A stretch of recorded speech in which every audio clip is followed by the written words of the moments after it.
All right, we're going to glue this together. Now, something we do before every time we glue together, two things actually. Number one is assemble it dry.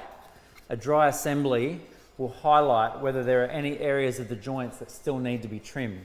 Because basically if you see any gaps, there's usually a reason. It's usually a bump somewhere else that's causing the gap in the other place. Because if you've got a bump here, the wood will only go in as far as the bump is, and then the gap will be left in the other spot. So just inspect it first and see that it fits together nice and tight without any gaps. And if there are big gaps, you really should try and see whether you can trim down the shoulders, and you probably need to ask your teacher, myself, about that. Second thing we always do is question, is there anything that's going to be easier to sand now than it is later? And in this case, we don't really want to sand the inside of the box later. So before we do any of the glue up, we'll just open it out like this on the bench, all four pieces together, and we'll use some sandpaper just to sand it on the inside. Now, it's not going to be super rough. You haven't cut it or done anything bad with it, but there'll just be some marks inside there, which I've just gone straight to a 180 grit. So that's a fairly fine sandpaper. It just means later on we'll be able to have it sanded right into the corners, which will be much nicer.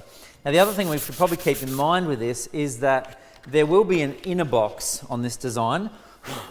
And so what that means is that a lot of these inside surfaces won't really get seen too much. Perhaps around the lid they will, but around the bottom of the box they won't really even get seen because we've got that inside box going inside this. So we just need to give it a quick sand, particularly up near the lid area, because that's the area which will be seen the most. So now we've done that. The glue up can happen. We're going to need a number of clamps here. Basically every joint needs to be clamped together, and the glue up for this sort of stuff can be quite time consuming because we've got really, sorry I'm not on the camera, I'm getting my glue bottle. Every corner has lots and lots of little zigzaggy little joins in it, which has to have glue in every one of those. You can't just like put a bit of glue here or there and hope for the best. Every joint has to really have a blob of glue in there.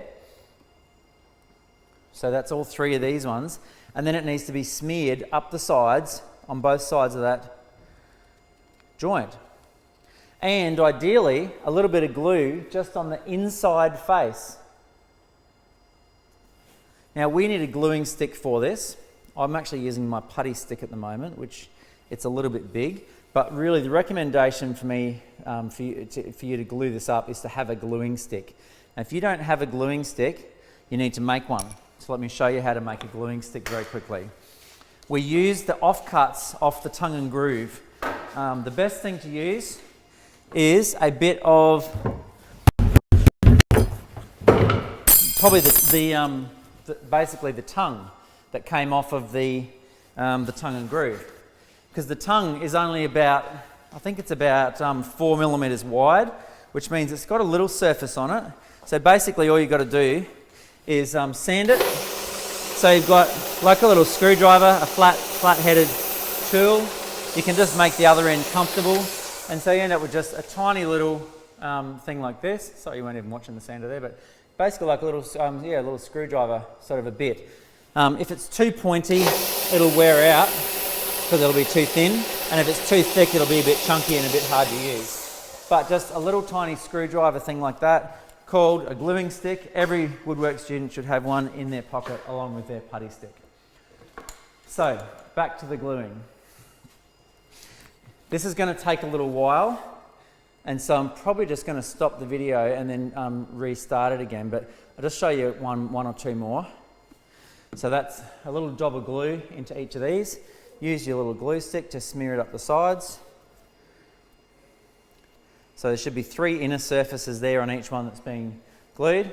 And then you also ask yourself which surface is inside the box, because basically these little pins also just on the inside of the box should have a tiny little blob on as well. So talking about just there on the inside. So that's the first piece. The second piece, we just need to work our way around here. This is a left, so it's only got, like we don't glue that big long section at the bottom there because that's for the slider. Just come later, that'll be dealt with. So just glue it up the sides and then a little bit on the fingers of the inside surface. Do the same over here.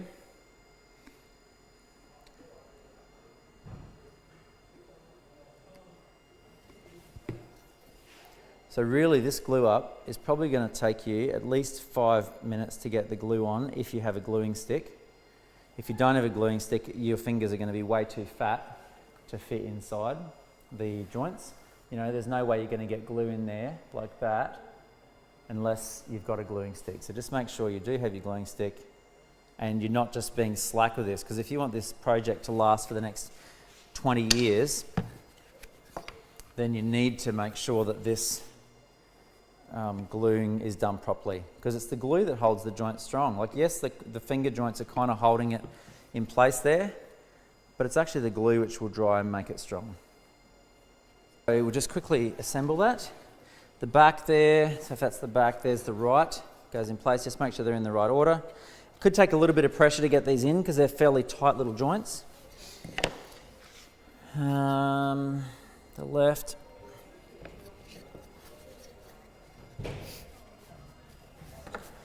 And the front top. So with these things in place, now if you've got a long box like mine, you may need to have a spacer stick inside here. So what I've done, because a long box, once we put clamping pressure on this, that's going to potentially bow that box a long way inwards. So we're going to put clamp pressure on this end and on that end, and also going in from the sides as well. So a little clamp block needs to be the same length as the shoulder. Mine was about 87, but yours will be different. So you measure that shoulder and cut a spacer block or a clamping block just to help you keep that apart. So we've got 4 clamps here. I think you'll be able to work out how to do this, but basically we need to have 2 clamps going long ways on this. And so what we'll do here is I'll put that in the long way. Let me think this through. I'm going to put it in long ways from the top.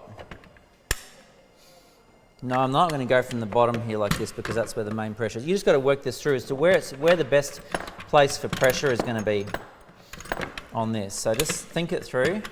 And the other thing is make sure that the clamp is not on the actual joint. Okay, so we've got the clamp is just off of the joint.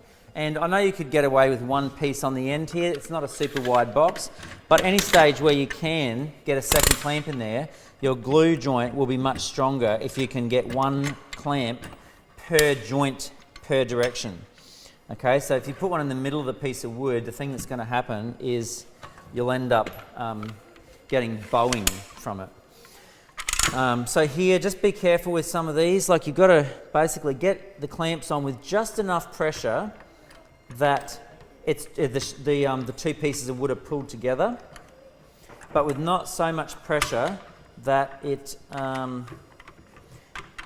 puts too much tension on it. So otherwise you will end up bowing the project.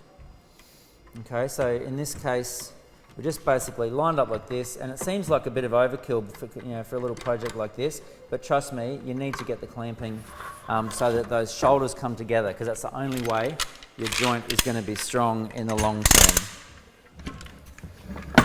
So one more clamp on there, and even what I would do after I've done this is have a think about whether I can squeeze another clamp in somewhere else. So more clamps with light pressure is better than one clamp with heavy pressure. Okay, so that's basically clamped up like that so far, and that needs to dry for 3 hours. We need to get a wet cloth, wipe off the glue, and that's it for now. Okay, quick last video here. As you see, I've added a few more orange clamps, and just to basically add a little bit more pressure on some of those corners where there was not any clamp pressure. So I've added another couple at the top here, another couple there, another one at the bottom edge down there. And also don't forget, just with the cloth here, to wipe off any glue, because you won't be able to get that off later as easily, particularly on the inside of the box. So it's going to be a bit of a challenge getting down into some of these corners. Don't know if you can see that, but just trying to get right down into these corners. There's a little bead of glue on the insides there, so I'm just wiping it off with the wet rag so it's clean. You could use a tiny, tiny chisel, I suppose. I suppose you could even do it later, but once it hardens, I find it's a bit harder to get off. So I usually just like to try and get all the glue off. Maybe I can get into it from the bottom a bit better. See, these these clamps are not super tight. And yeah, and so if you over tighten those orange clamps, they're going to leave little circular marks where where the little metal disc is there. So don't over tighten it. This is what I said before. You're better off having more clamps done up loose, or just so it's only just under pressure, rather than having a cup less clamps done really tight. You're better off just having more clamps done loosely. They're not loose, they are actually on and attached, but they're no more tight than what they need to be to bring the two pieces of wood together. Anyway, that's all glued up, so that's all ready to go. And after this, we'll be making the inside box.